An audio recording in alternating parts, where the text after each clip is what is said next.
Good evening. Welcome to Greenlight Bookstore. We're ready to get started. Y'all are ready? We're excited to host tonight's event with Chris Belcher presenting her new book, Pretty Baby. She'll be talking with Chloe Cooper-Jones. You're in for an excellent evening. Before I turn things over to them, just a couple of housekeeping things. Please turn off or silence your cell phones. Please keep your masks on at all times. Signed books are for sale at the register. And the recording will be available on YouTube in a couple of days. And the store closes at 9 p.m., so you'll have some time to know that afterwards too, if you'd like. So our interviewer tonight is Chloe Cooper-Jones. Jones is the author of Easy Beauty, also available at the counter. She is a award-winning and was a finalist for the 2020 Pulitzer Prize in Feature Writing. She lives in Brooklyn, New York. She will be speaking with our featured author, Chris Belcher. Belcher is a writer, professor, and former sex worker. She completed a PhD in English at the University of Southern California, where she is now an assistant professor teaching of writing and gender studies. Under her working name, Natalie West, she edited the acclaimed anthology, We Too, Essays on Sex Work and Survival. Born and raised in West Virginia, she now lives in Los Angeles. Tonight's featured book, Pretty Baby, is her utterly profound and thought-provoking debut, memoir, and companion to her viral 2018 Salon article, What a Dominatrix Knows About Me Too. Belcher dissects male desire and its effect on women, upending our ideas about desire, class, and power. Carmen Maria Machado praised it as a muscular, canny memoir that shimmers with rage and insight. So you're in for something special tonight. Chris will be reading from the book, and then Chloe will join in for a conversation, and you'll get a chance to ask questions after that. So please join me in welcoming to the stage Chris Belcher and Chloe Cooper-Jones.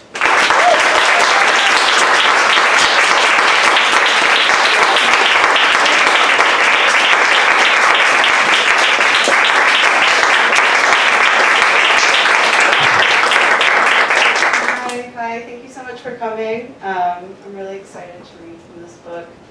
I'm going to read actually from chapter 20, so it's pretty deep into the book, but it's a bit more essayistic. The chapter starts a little bit more essayistic, and so I don't think you need to know much, but it's about respectability, politics, and sex work, so get ready for that. Also, I'm going to say the word cock like 6 times, but I'm mostly saying that to get myself ready, not you. Most pro-doms don't fuck their clients, or if they do, they don't talk about it. There's a hierarchy among sex workers, imposed from the outside and enforced on the inside, our morality judged by acts engaged, their legality, their intimacy, their risk. That hierarchy got inside me.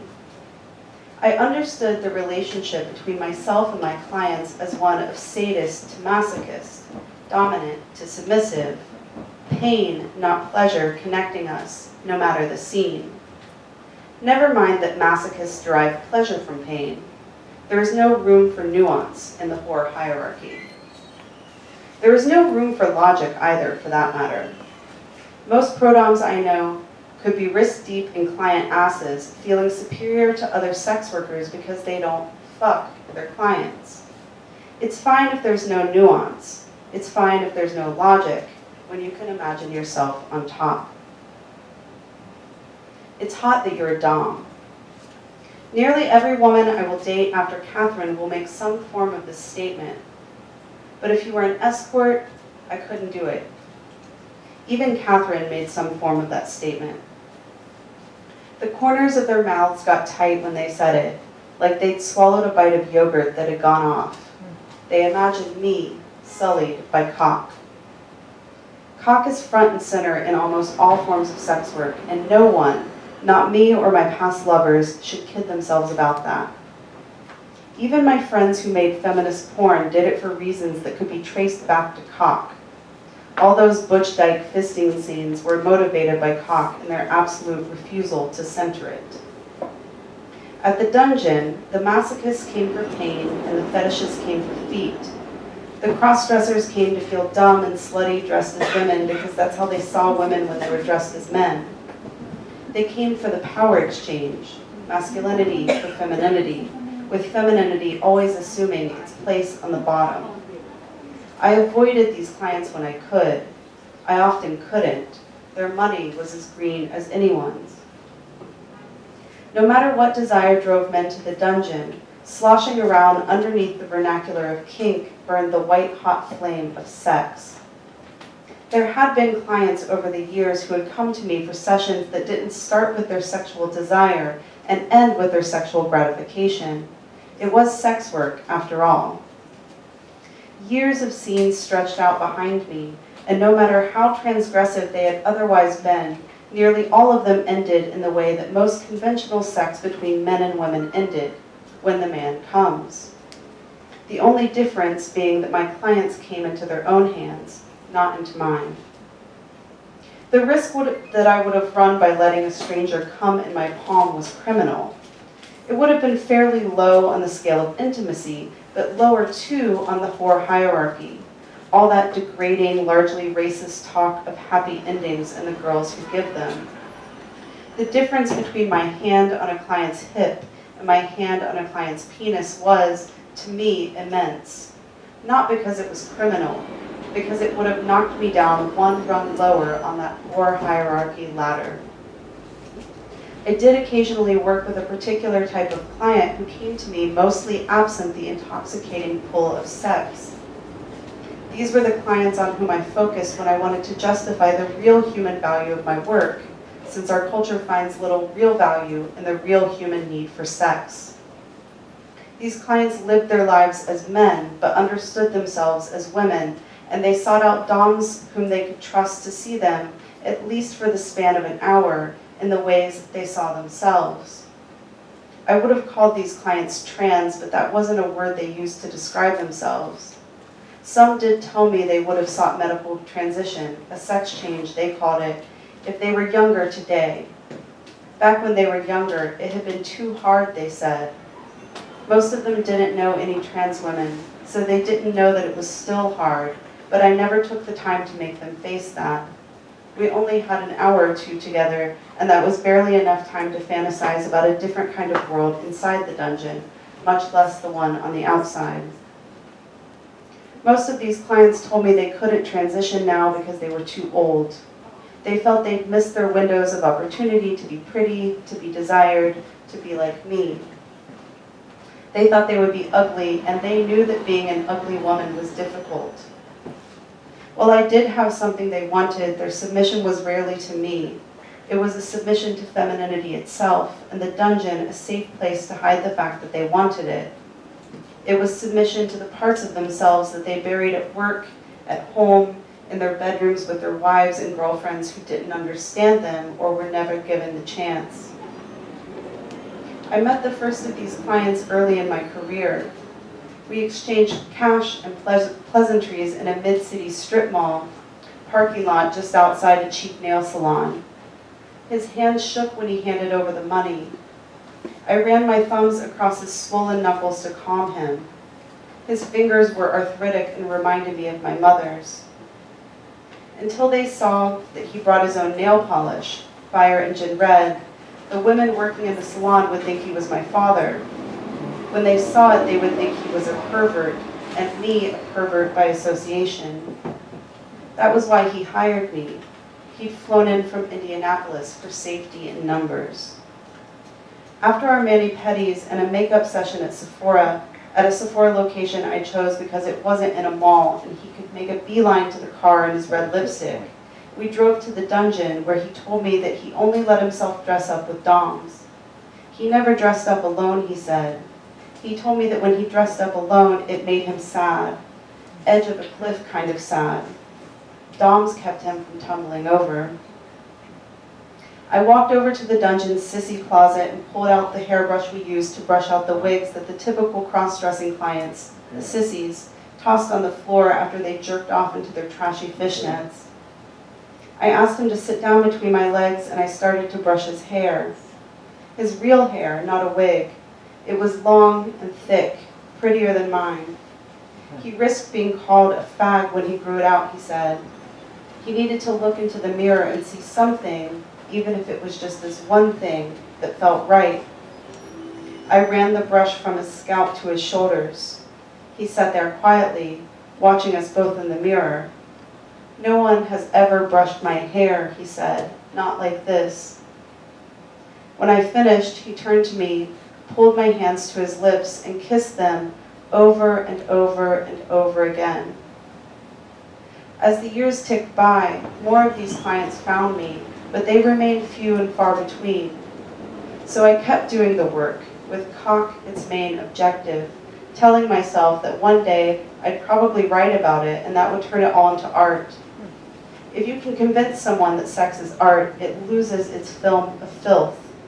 I learned that in grad school when I read the 1973 U.S. Supreme Court decision Miller versus California for a seminar paper. Obscenity is utterly without socially redeeming value. Art, on the other hand, is at least open to debate.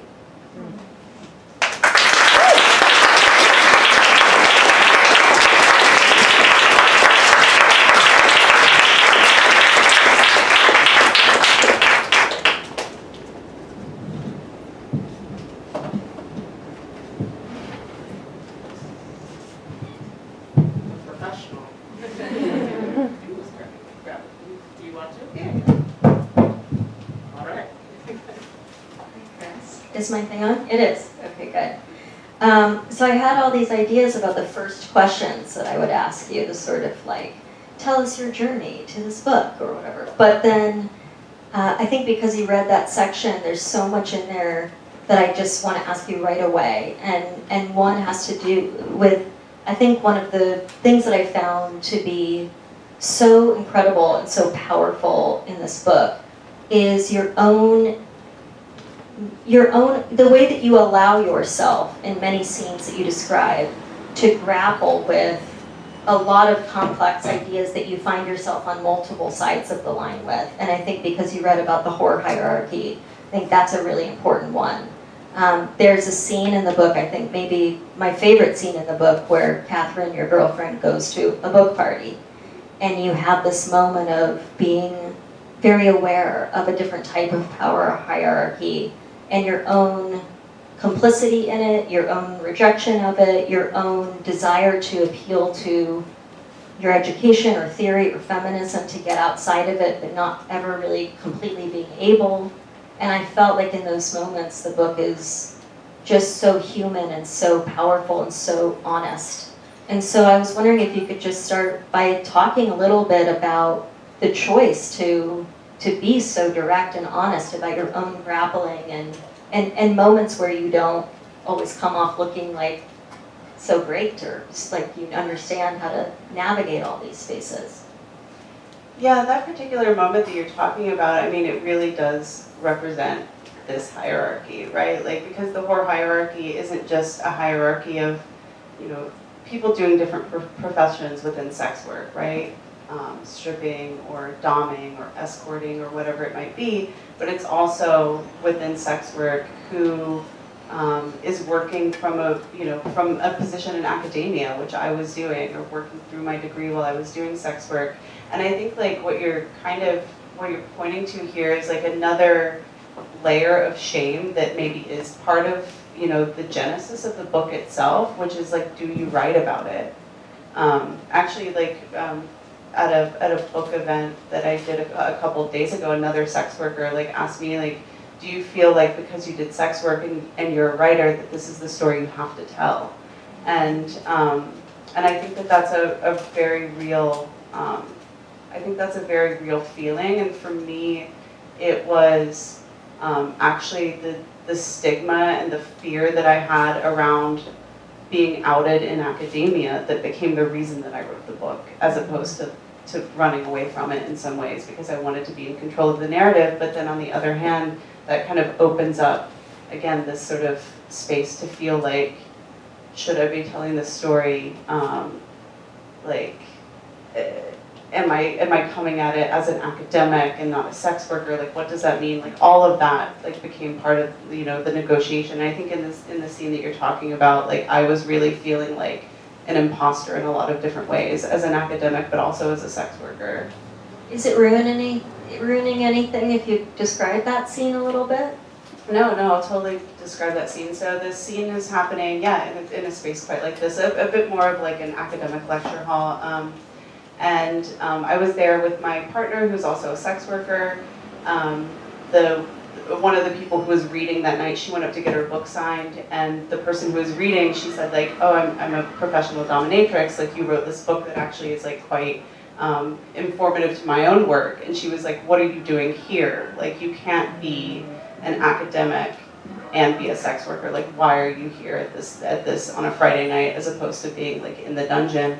And in that moment, like I watched it happen and yeah, face this moment where I'm thinking like, okay, that would have never happened to me because I wouldn't have to say I'm a sex worker. I could say I'm a graduate student, and I would be able to move through that space unmarked in ways that she wasn't able to be if she was being transparent. And so, yeah, that's a kind of moment, and it's like hard to grapple with that and to know that I didn't say anything in the moment. I mean, you know, part of I think writing the book is like having a space to like grapple with the shame of not saying anything in that moment.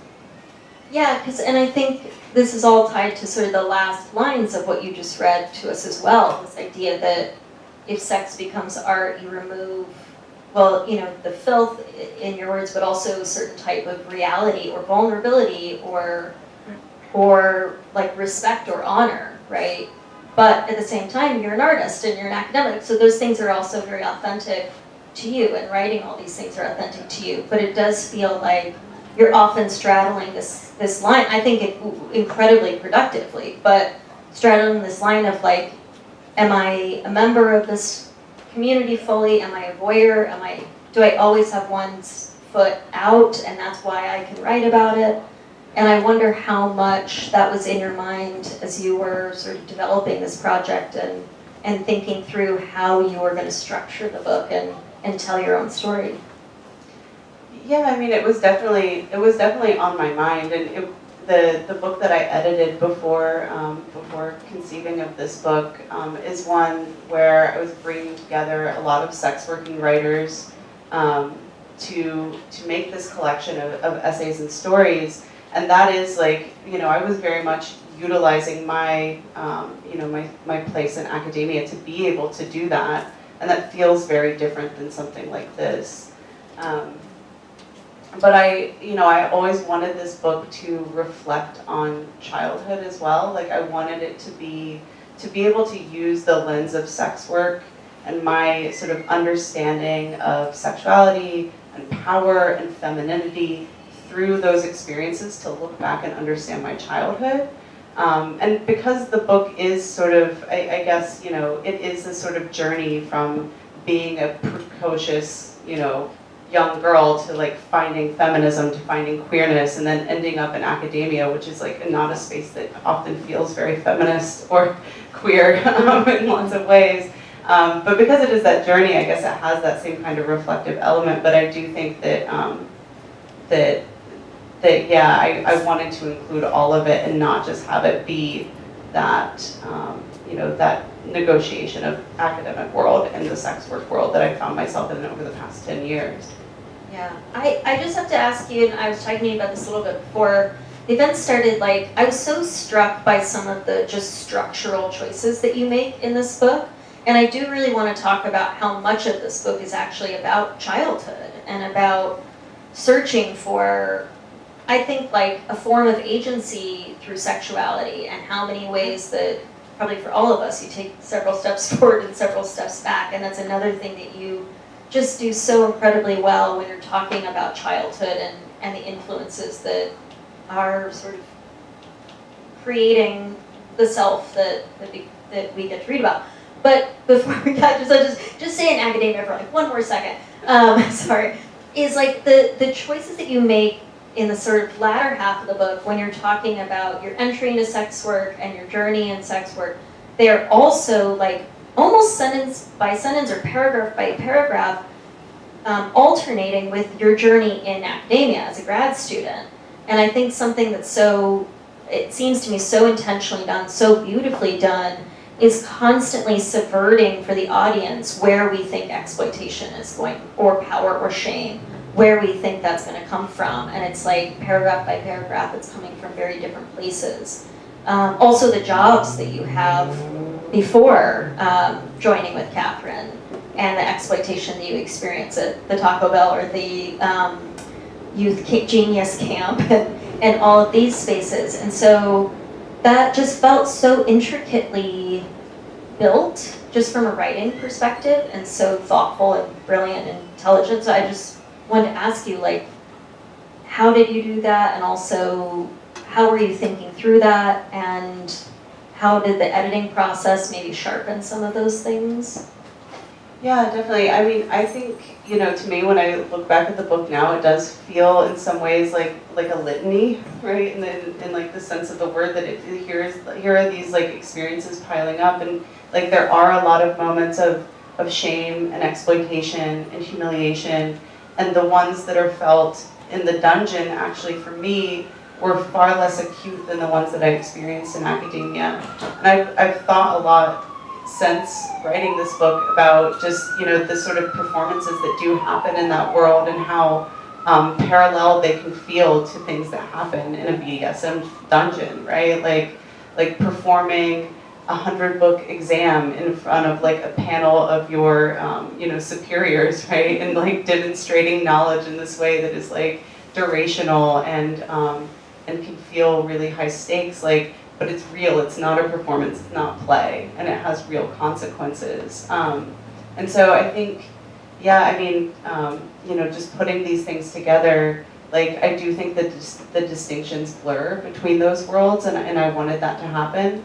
Though I'd say, like, in the process of really aligning the chronology of the book, because I was, like, pushing pushing a little bit more thematically on the book at some points, and then had to kind of realign, you know, under the guidance of my wonderful editor sitting right here in the front row, realign some things chronologically in ways that, like, I think I was forcing some ideas about craft onto the chronology of the book that were actually impeding the clarity of those parallels.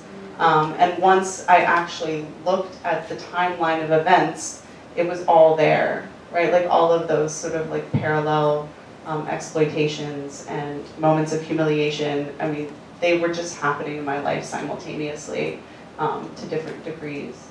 Yeah, okay, so now that we've said something about embarrassment and humiliation, I have to, so right before the event, Chris disclosed to me that one of her great embarrassments in life, you said it was acute, was karaoke.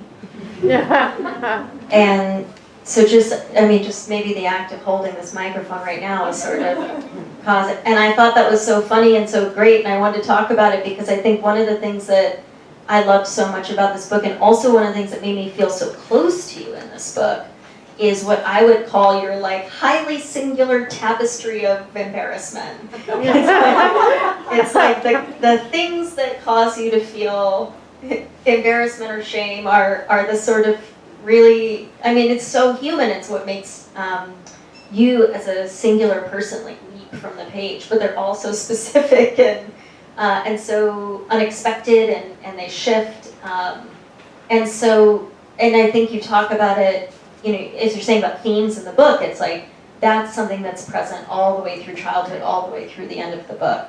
And so, yeah, do you want to share with some of the most embarrassing things, or some of the things that make you the most uncomfortable, or?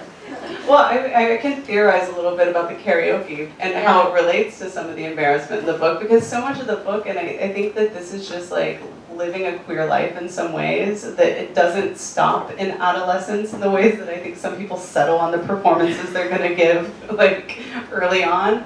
But, you know, it's like trying on different modes of gender, of presentation, of like feeling like discomfort in one kind of performance of gender, and like having to rewrite it and do it all over again, right? Like, I mean, I think karaoke is a really acute example of like standing up and becoming something, like, you know, imitating somebody, and isn't that just like what gender performance is? And I think a lot of the moments of embarrassment, like in the book, are around gender and sexuality and trying on these different roles that don't seem to fit and having to do it over and over and over again.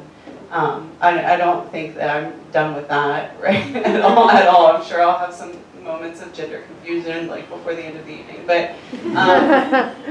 We are going to karaoke after this, right? Great.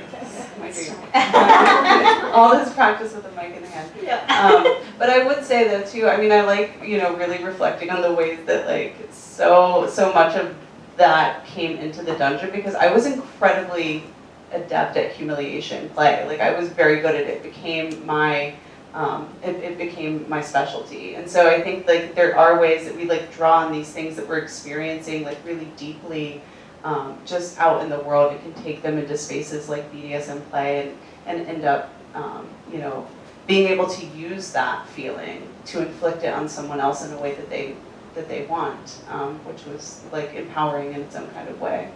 Yeah, I mean, there's just on this theme, like there's so much in the book, and I loved some of these descriptions about just like talismans or signals of belonging, and when those signals of belonging get disrupted or changed or surprising us. So I think one of the best descriptions in the book is just this moment where you go over to, I can't remember his name, but your sort of friend's house who's gay after you've come out as in high school, and you're wearing an Abercrombie t-shirt though to his house, and you have this great line where you're like, it's like wearing a fur coat to the pool party or something, like it was just absolutely the wrong thing, and suddenly it's like, and you have all these great descriptions about buying these awful Abercrombie, which like, we must be the same age, because who can't relate to this, like, and like leaving the bad perfume and the clothes, and then going, like, literally just crossing a threshold, right, like entering a specific space, and then suddenly being like, oh, everything is wrong. Like, this is the total wrong way to present myself.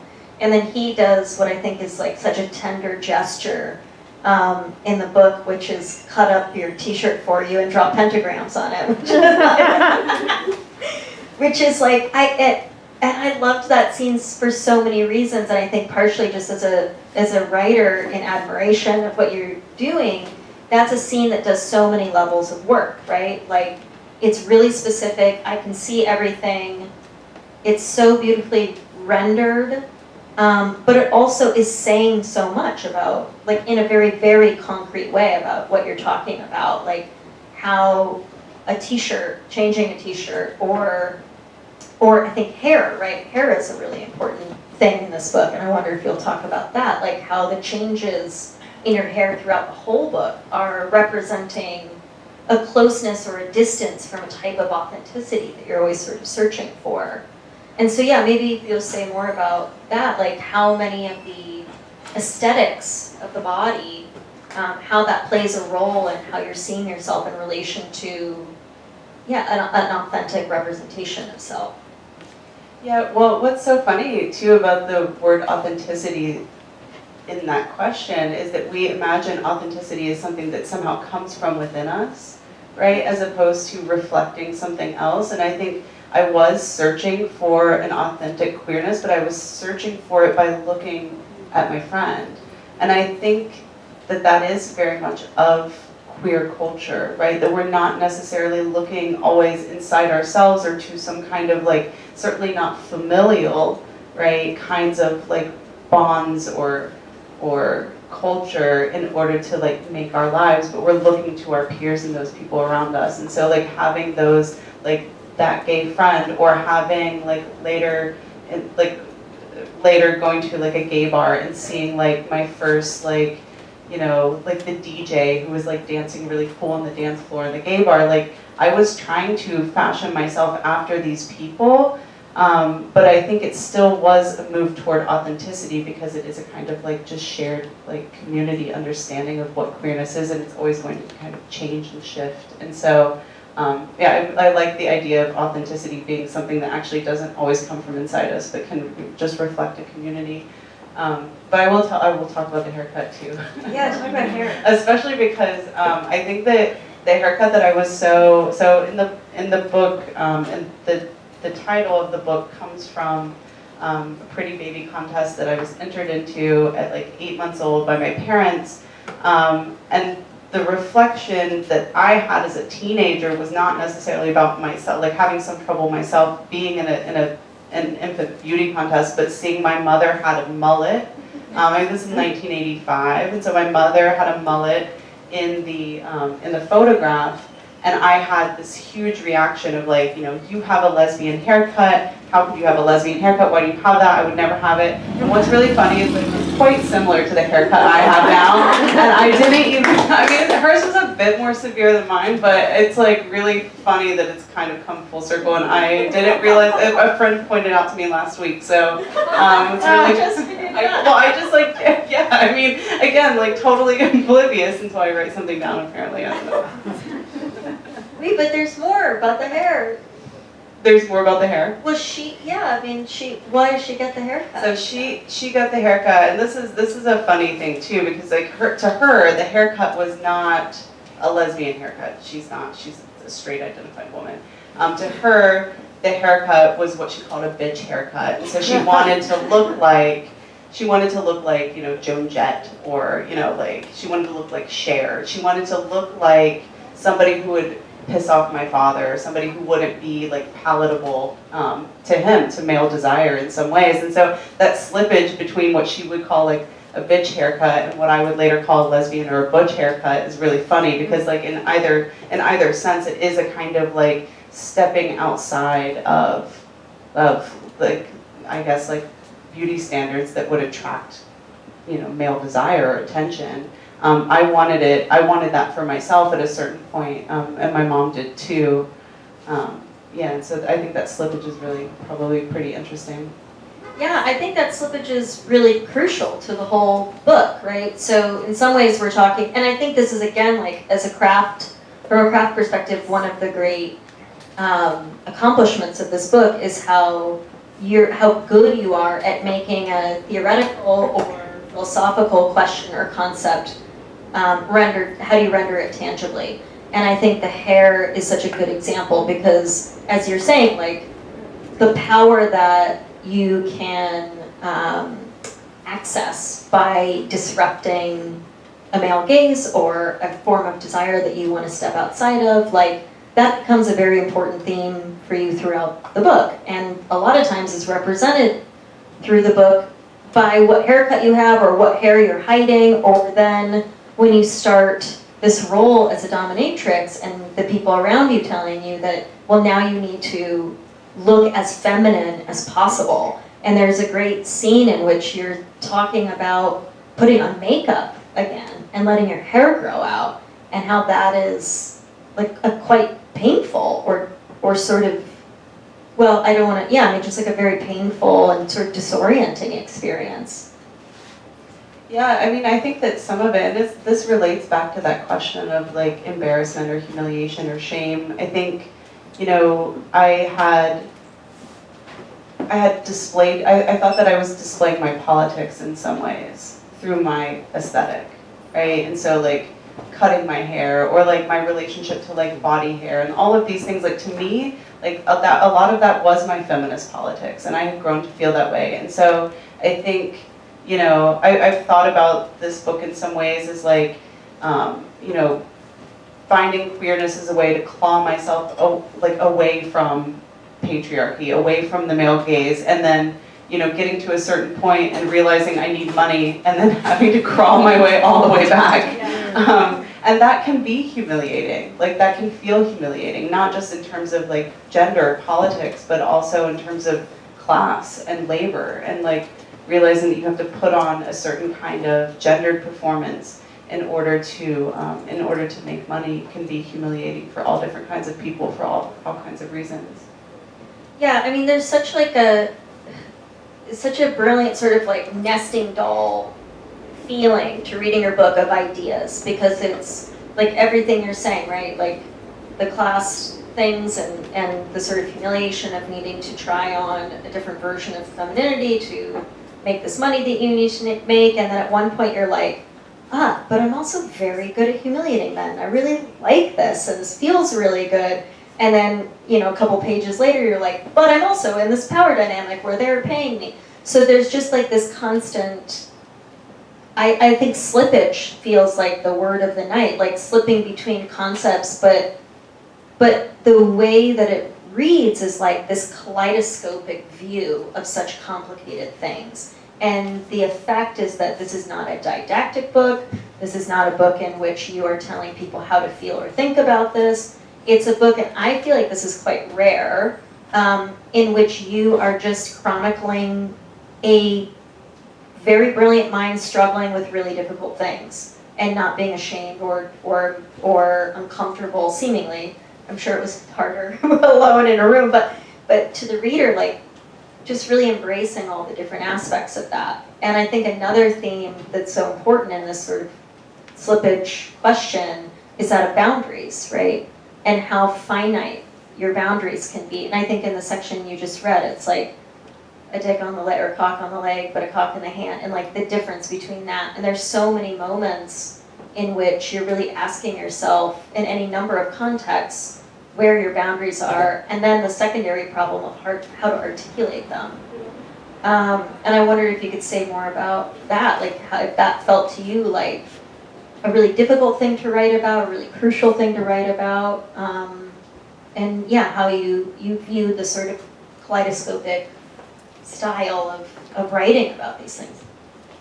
I mean, I wish for myself that there was a kind of hero's journey in this book toward like being able to understand and articulate one's boundaries, and that like the end point was like becoming a dominatrix who is so good at it because BDSM like gives us the tools to negotiate consent and all of those things. But I mean, that's not my experience, and I think that too, you know, because it is reflecting on, well, where did I learn to start articulating my desire, or to start, you know, understanding my boundaries? Like, I learned that in middle school, like alongside all of these other people who were learning all kinds of terrible things in middle school about power and sex.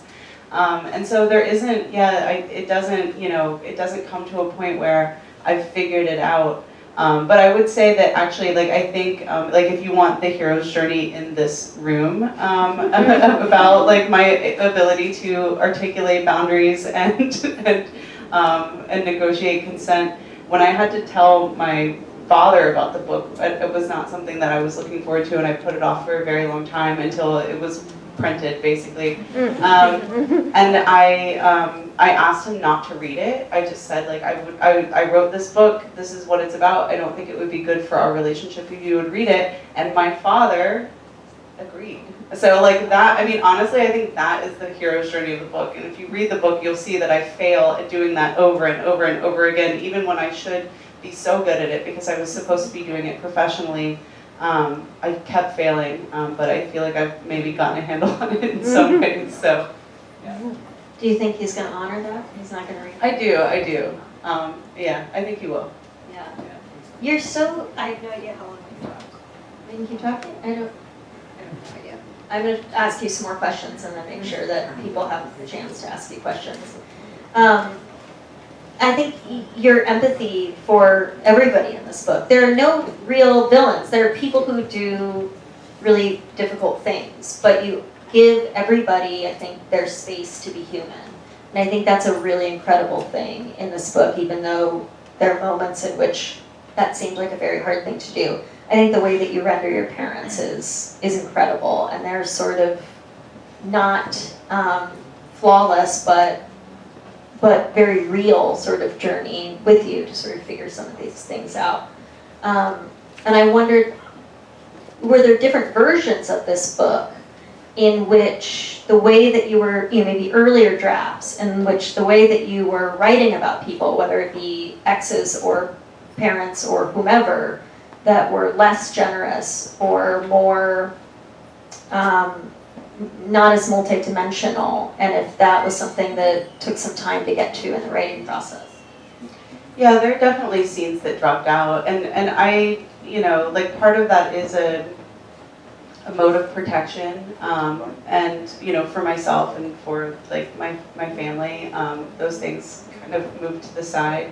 But I also would say, like, over the past year, writing this book, I've also been teaching. I teach still at USC, and I've been teaching a course on contemporary LGBTQ issues, and so I always have this group of queer students who want to talk about their parents, and it's been fascinating to me how much grace they have been able to show, especially at like 21, 22, for understanding their parents and understanding their parents, like, moments that I interpret as homophobic, and they do indeed as well, but they can try to understand the care that their parents are coming from and see love where I couldn't often see. And I think that like being around them and having those conversations, they're able to do at 22 what I was not able to do at 22. And I think that like some of their grace may have like affected some of the stories that ended up here and some that fell away. That's really beautiful. That's a really great thing to say. It gives me a lot of hope for the future. There is so much grace in this book. And I don't want to ruin this because it's maybe my favorite, or very, very high up on my list of favorite scenes, but your mother gives you such a special present at one point in the book, and I won't ruin it because it's so great. I want everyone to buy it. But the way that you talk about that gift and how funny and awful and cringy and great it is, it just says so much about the complexity of that relationship and the grace that you give her and ultimately your father in the book as well. I wanted to just ask you also though about just the sentences, because I think that this book is written with such a crystal clear vision and like truly such clean and direct prose that also is able to do so much work, as we've talked about. I think this is a phrase that people use, and I don't really like this phrase very much, but I feel like I have to say it a little. It's like your writing can feel deceptively direct. You know, it's like it's like a train that we're on that we don't even realize we're on. It's so also unsparing, and there's no self-pity in it. There's no, there's not a lot of like emotion and pathos. It's just looking at very hard things in a very clear-eyed and honest way. And so I wondered, like how you think about how the prose style really helps to underwrite or strengthen some of the thematic things in the book, because they feel very intentionally linked. I imagine a different book that you could write would feel differently on the prose level. Yeah, I mean, it's an interesting question. I was thinking a lot, especially in the latter chapters, and then going back to the beginning when we were editing the book about like orchestration. Like I was kind of really just wanting to understand like what I got from pro-domming specifically in BDSM that could actually become part of the style of the book. And I think a lot of that is orchestration, right? Like you are in charge of the scene, like a physical scene in a dungeon. Like as a dominant, you move things where you want them to be. You get to tell everybody what the world looks like, the other people in the scene. And so I tried to borrow some of that and to be really precise about bodies and what bodies were doing and where they were in space. And maybe some of that does come across in the kind of directness, right? That there is a kind of a borrowing of that mode and bringing it to the page. But I also think, my background as well is of course in academia, and I think I did a lot of thinking about, here's this theoretical lens, like what does it look like in my actual life? And I wanted to move those ideas into the most spare and direct mode that I could after reading them in a theoretical mode, which is everything but that for so long. So I think that some of that might be there as well. So like training in different areas, like training as a professional dominatrix, training as an academic, like coming into the style in that way. That's so fascinating, actually. I would never have thought about that, but it is so evident to me, the idea of setting the scene and the precision of what you're doing and the orchestration, and it made for such a thrilling read. Okay, so my last question I want to ask you before we open it up to everybody is, there's a great line at the end of the book in which you say the dominatrix is the id of the American female. I had it written out, but yeah, I got pretty close. It's an incredible line. Can you unpack that a little bit for us and talk to us a little bit about that? I mean, I think I originally wrote that line, really in like 2017 when I was like grappling with Me Too, when I was grappling with like everything that was happening around me, and thinking about all of the times that I couldn't say no, but then also really holding fast to the times that I could. And most of them were in fantasy space, and like, that is fucked up, but that is true. I have told men no over and over and over again, and it felt really, really good to do that, and like in that moment to be able to reflect on having that, but then also feeling like, yeah, but like, this is not my real life. Like, this is my fantasy life. This is my performance. This is something that people are paying me to do.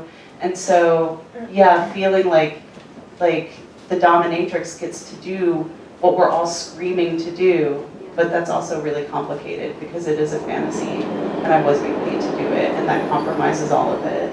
But it still felt powerful to me to know that I got to do that. And I think that, again, that's like, you know, there's no easy answer. There's no like, this career was you know, liberatory for me, or this career was exploitative. It was like both and all of it. Yeah, that section where you talk about that is so powerful. Okay, I feel like we should let other people ask you questions. Yeah. Hi, I'm Kelly. I absolutely loved Pretty Baby, and especially the care with which you talked about deciding to market yourself as a lesbian dominatrix specifically, even when you faced pushback against that. And I was wondering whether you saw your marketing yourself, branding yourself as a queer woman in the dominatrix space came up at all in how your mostly male clients viewed you, and how that impacted, if you felt it, the power exchange. Yeah, thank you. That's a great question. I definitely, you know, I had mixed feelings about this choice, because on the one hand I was like, well, I kind of have to because I look like a dyke, and so no one's gonna really believe me if I don't lean into that. Or you know, I could, you know, try to hide it and go like, oh, like straight for pay. I don't know. And I have lots and lots of queer friends who do sex work. I know way more queer people who do sex work than straight. Actually, when I meet a straight dominatrix, I'm like, oh, wow, you can, okay. But like the like lesbian dom, like to perform that, like I wasn't performing my lesbianism at all. What I was performing was the lesbian of porn, like the male gaze lesbian. And to me, like that was really fun to play with, right? For a time, like it was really fun to be able to like, if I'm gonna do this, like I'm gonna do it on your terms. I'm not gonna let you have something of mine. I'm gonna play in your realm. And yeah, I think, I mean, I'll never know. Maybe I could have made a ton more money if I hadn't, but yeah, that's the decision I made. Any other question? Another question?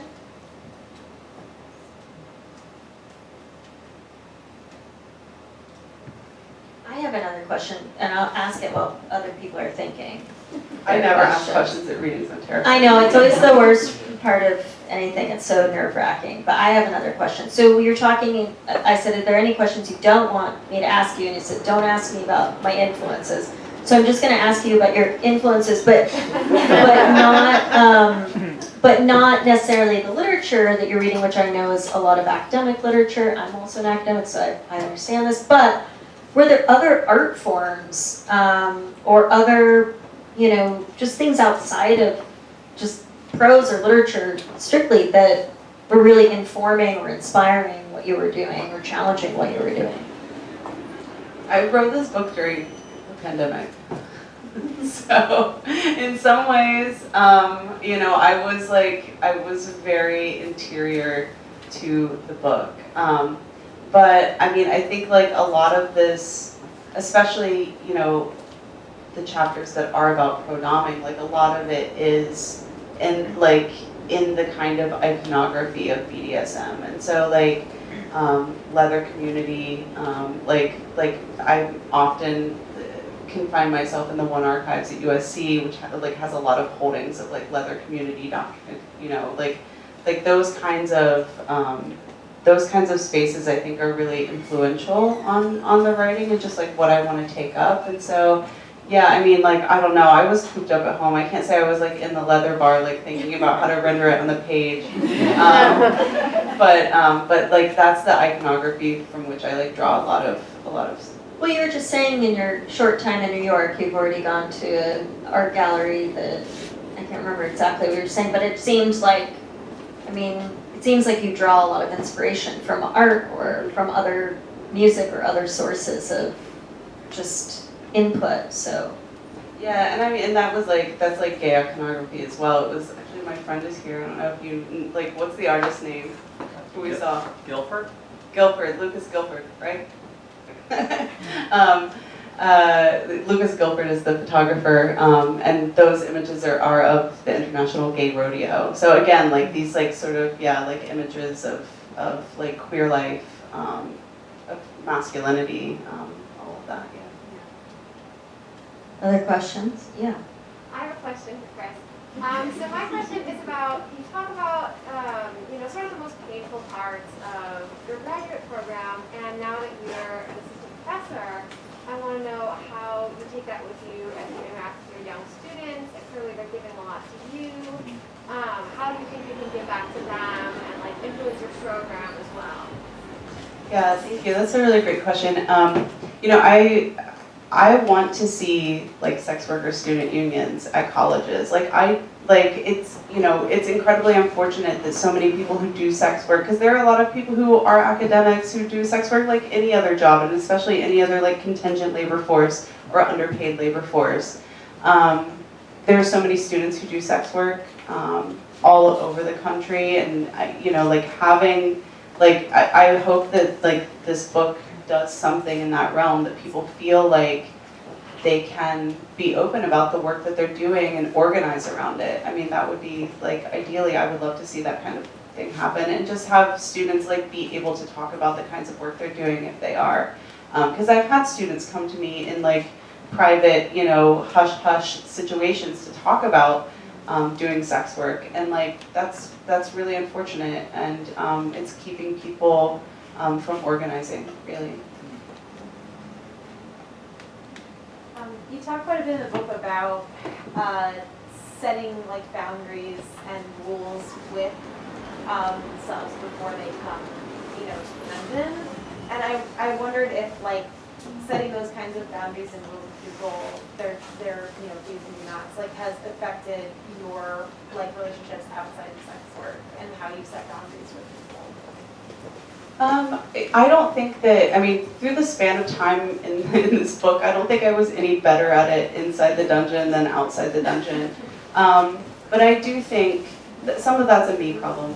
But I do think that like we should collectively like take our cues about questions of like consent and boundaries from sex workers and learn from sex workers, because I think that like the book contains so many different scenes of like ambiguity that's like just like that's sex, right? Like that's sex, and I think that people who are engaging it at that level like really have something to give. And so like for me, like I don't think that like I learned a great deal in the dungeon that helped me navigate the rest of my life. Like I have to do that in therapy.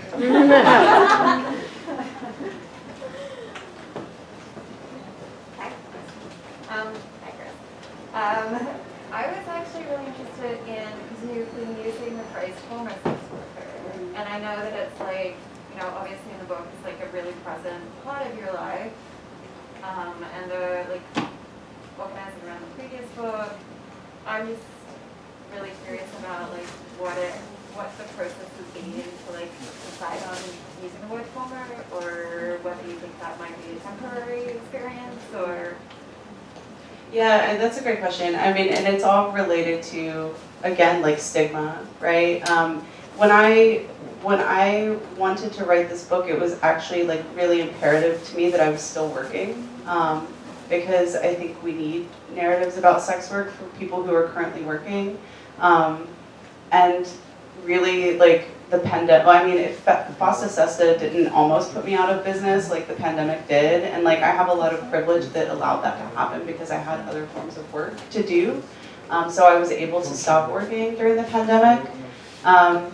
but like that like word former, I mean, it's never really true. Like I'll never stop taking like money from men who want to be beaten if I know them.